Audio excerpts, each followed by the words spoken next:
Hello, hello, meu caro aluno do segundo ano, A e B. Então, voltando aqui à nossa videoaula, né? Então, nessa parte aqui que eu falei para vocês, nós vamos falar sobre como surgiu a desigualdade social, né? Então, o cara trabalha sobre a terra e aí é propriedade dele a terra, porque ele fez esforço sobre ela. Então, o trabalho institui e limita a propriedade, mas após o surgimento do dinheiro, o dinheiro é o grande causador do mal, né?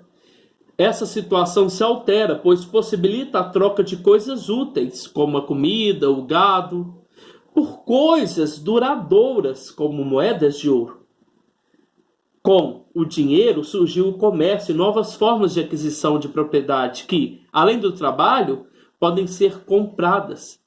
Assim, houve concentração de riqueza e a distribuição desigual de bens entre os homens. Esse processo, então, determinou a passagem da propriedade limitada, baseada no trabalho, e a propriedade ilimitada, fundada por acumulação de capital.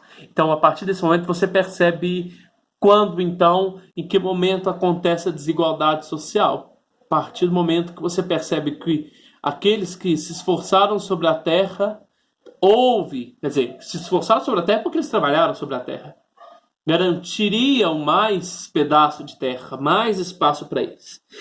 Então, olha para você ver. Nós vamos agora falar sobre... Nós já falamos sobre o que é, né? Quem é o ser humano? Lá na sua página 46, né? Está falando o que é o ser humano, o seu estado de natureza, né? Deste modo, segundo Locke, os homens em estado de natureza são livres, iguais e independentes na medida em que todos estão sujeitos às leis da natureza. O que é a lei da natureza? Andar, comer, beber, não devendo abusar de sua liberdade para prejudicar os outros. Quem agride o outro está indo contra as leis naturais, que nós acabamos de falar, renunciando à razão e o bom senso, e dando aos outros o direito de castigá-lo, ocasionando as lutas. Não se trata mais de uma guerra de todos contra todos, como teorizava Hobbes, mas de uma guerra dos seguidores da lei natural contra aqueles que transgridem a lei natural. Tá? Então parece que o homem, para Locke, ele se tornou aquele responsável, quer dizer, o Estado ficou responsável por garantir para você a sua lei natural. Quer dizer, comer. Então por que o Estado nasceu? Ele nasceu, então, para garantir ao ser humano as leis naturais. Tá? Então, para que surgiu o Estado? Na sua página 46, depois que está escrito lá assim... A lei natural e o contrato social, ela vai explicar por que surgiu o acordo, né, o contrato social. Apesar das relações pacíficas entre os homens em estado de natureza, Locke admite que pode haver inconvenientes. O que esses inconvenientes? A exemplo da violação da propriedade, da vida, da liberdade e dos bens do homem, colocando em risco os indivíduos. Por essa necessidade de superar esses inconvenientes, essas pessoas que transgridem a lei natural, né, que nasce o contrato social.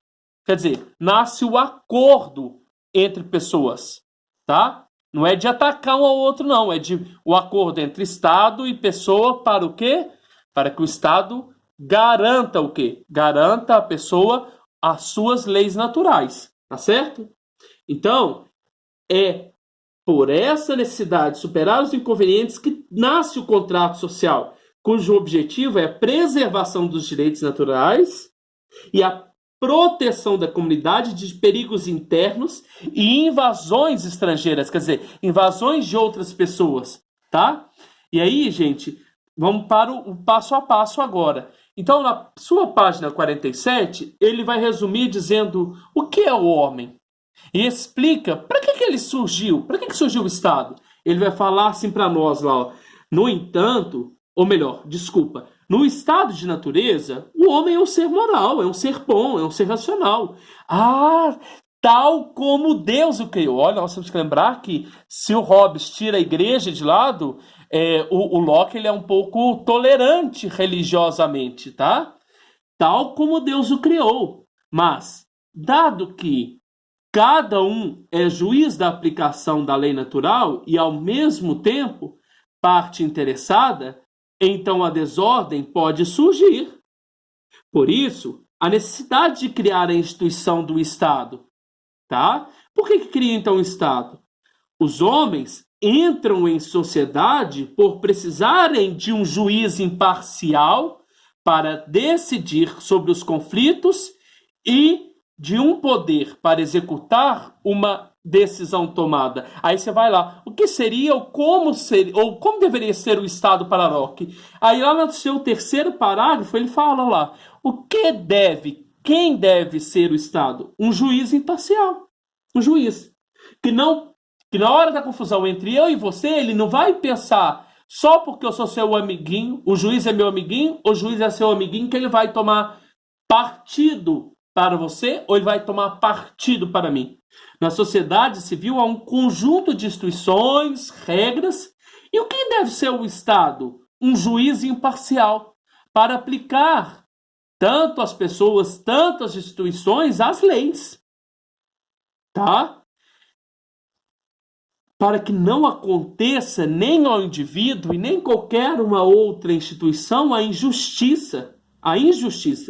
Deste modo, a sociedade civil ou política, fundada com base em um acordo mútuo, distingue-se do estado de natureza, pois há um poder legislativo que proclama a preservação da lei natural e protege a propriedade de cada um. A propriedade privada e a propriedade, quando ele fala em propriedade, ele não está falando só a privada, material, ele está falando dos seus direitos, tá? E aí na página 47, lá no último parágrafo, aqui, ó, não dá para ver, aqui, ó, nessa página aqui, nessa parte aqui, do seu texto, da sua apostila, ele vai falar qual deveria ser o objetivo do Estado. E aí ele finaliza mostrando para nós que o melhor Estado deveria ser ou um Estado republicano, um Estado democrata, democrático, republicano, na qual quem exerce maior poder? O poder legislativo.